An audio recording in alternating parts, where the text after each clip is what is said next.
Agora o nosso colega Raimundo Lima nos traz a leitura em português.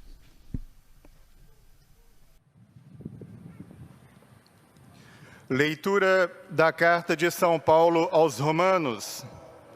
Estou convencido, irmãos, de que os sofrimentos do tempo presente não têm comparação com a glória que há de revelar-se em nós. Também nós, que possuímos as primícias do Espírito, gememos no nosso íntimo, aguardando a adoção filial, a libertação do nosso corpo. De fato, foi na esperança que fomos salvos. Palavra do Senhor. Queridos irmãos e irmãs, na última catequese nós começamos a refletir sobre as virtudes teologais. São 3: fé, esperança e caridade. Nós refletimos na última vez sobre a fé. Hoje toca a esperança. A esperança é a virtude teologal pela qual desejamos o reino dos céus e a vida eterna como nossa felicidade, pondo toda a nossa confiança nas promessas de Cristo e apoiando-nos não nas nossas forças, mas no socorro da graça do Espírito Santo. Essas palavras confirmam-nos que a esperança é a resposta oferecida ao nosso coração quando surge dentro de nós a pergunta absoluta: o que será de mim? Qual é o destino da viagem? E quanto ao destino do mundo? Todos nós percebemos que uma resposta negativa a essas perguntas produz tristeza. Se o caminho da vida não tem sentido, se no início e no fim não há nada, então nos perguntamos por quê deveríamos caminhar. É aqui que surge o desespero do homem, o sentimento de inutilidade de tudo. E muitos poderiam rebelar-se. Esforcei-me para ser virtuoso, prudente, justo, forte, temperante. Eu também fui um homem ou uma mulher de fé. Qual foi o propósito da minha luta? A que serviu se tudo se termina aqui? Se voltar a esperança, todas as outras virtudes correm o risco de desmoronar e acabar em cinzas. Se não houvesse um amanhã confiável, um horizonte brilhante, apenas concluiríamos que a virtude é um esforço inútil. Somente quando o futuro é certo, como realidade positiva, é que se torna vivível também o presente, dizia Bento XVI.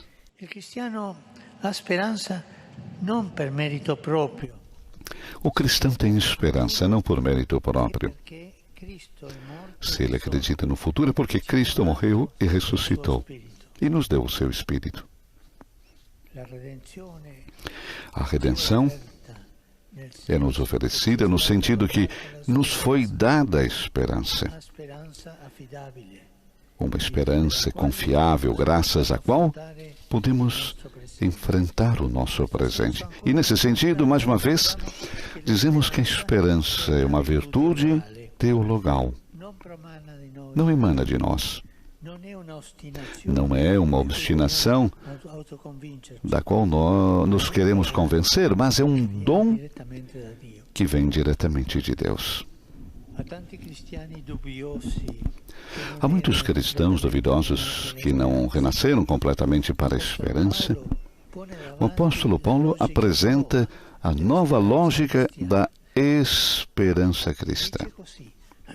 E diz: se Cristo não ressuscitou, é inútil a vossa fé.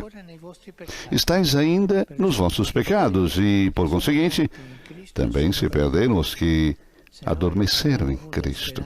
Se esperamos em Cristo, apenas para essa vida somos os mais miseráveis de todos os homens. É como se lhe dissesse: se acreditas na ressurreição de Cristo, então sabes com certeza que nenhuma derrota, e nenhuma morte dura para sempre. Mas se tu não acreditas na ressurreição de Cristo, então tudo fica vazio, até mesmo a pregação dos apóstolos. A esperança é uma virtude contra a qual muitas vezes pecamos. Na nossa má nostalgia, na nossa melancolia, quando pensamos que a felicidade do passado está enterrada para sempre. Pecamos contra a esperança quando estamos desanimados pelos nossos pecados, esquecendo que Deus é misericordioso e maior que o nosso coração. Não vamos esquecer disso, irmãos e irmãs. Deus perdoa tudo. Deus perdoa sempre. Somos nós a cansarmos de pedir perdão.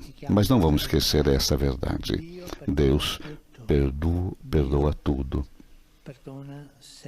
Deus perdoa sempre. Pecamos contra a esperança quando ci abbattiamo. Pecamos contra a esperança quando o outono apaga a primavera dentro de nós.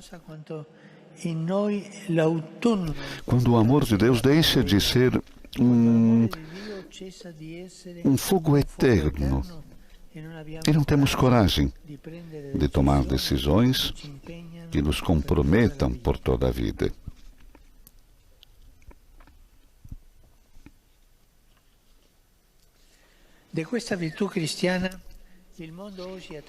Dessa virtude cristã, o mundo tem hoje grande necessidade, tanto quanto ela precisa de paciência, virtude que caminha em estreito contato com a esperança.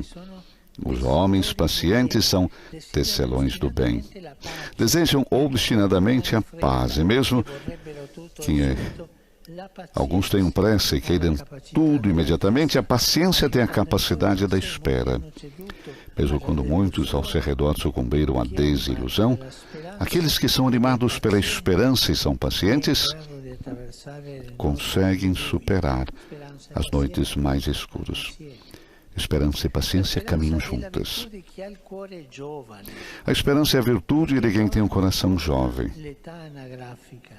E a idade não importa aqui, porque também há idosos com os olhos cheios de luz que vivem uma tensão permanente em relação ao futuro.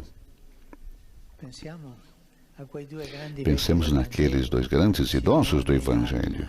Simeão e Ana nunca se cansaram de esperar e viram o último trecho do seu caminho terreno abençoado pelo encontro com o Messias, que reconheceram em Jesus, levado ao templo pelos seus pais.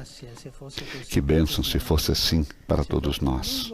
Se depois de uma longa peregrinação, largando a bolsa, o cajado, o nosso coração se enchesse de uma alegria nunca antes sentida, também nós pudéssemos exclamar: agora, Senhor, podes deixar partir em paz o teu servo, segundo a tua palavra, porque os meus olhos viram a tua salvação, que preparaste diante de todos os povos, luz para a revelação aos pagãos e glória do teu povo Israel. Irmãos e irmãs, vamos para frente, vamos pedir a graça de ter a esperança com a paciência, sempre olhar para aquele encontro definitivo, que o Senhor sempre está próximo a nós, que jamais a morte será vitoriosa. Vamos para frente e peçamos ao Senhor que nos dê essa grande virtude da esperança, acompanhada da paciência. Obrigado.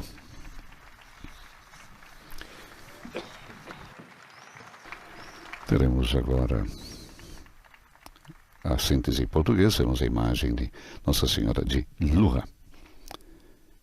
Nosso colega Raimundo Lima. Santo Padre, os fiéis de língua portuguesa desejam testemunhar-lhe filial afeto e sincera fidelidade e rezam por todas as intenções do seu ministério apostólico universal.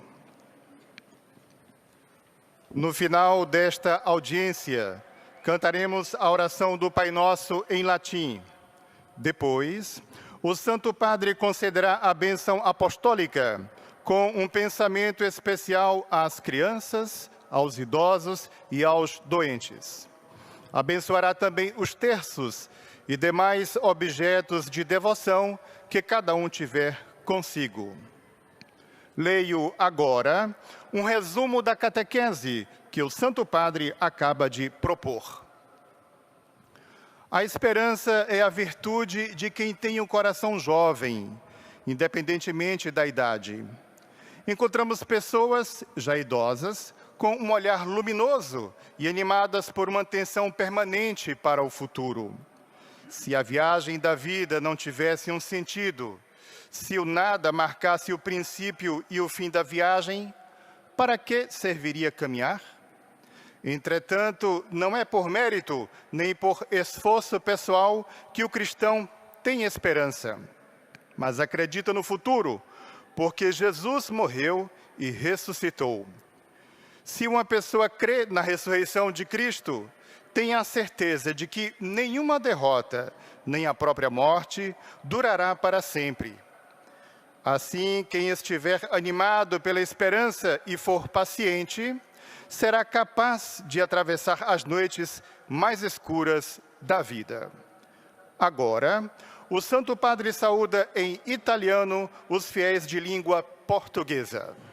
Saluto cordialmente i pellegrini di lingua portoghese, in particolare i fedeli de Ourinhos, e li incoraggio a cercare sempre lo sguardo della Madonna che conforta quanti sono nella prova e tiene aperto l'orizzonte della speranza. Nell'affidare voi e le vostre famiglie alla sua protezione, invoco su tutti la benedizione di Dio. Eis a tradução das suas palavras. Saúdo cordialmente os peregrinos de língua portuguesa, em particular os fiéis de Ourinhos, e vos animo a procurar sempre o olhar de Nossa Senhora, que conforta todos aqueles que estão na provação e mantém aberto o horizonte da esperança. Enquanto vos entrego, vós e as vossas famílias, à sua proteção, invoco sobre todos a bênção de Deus.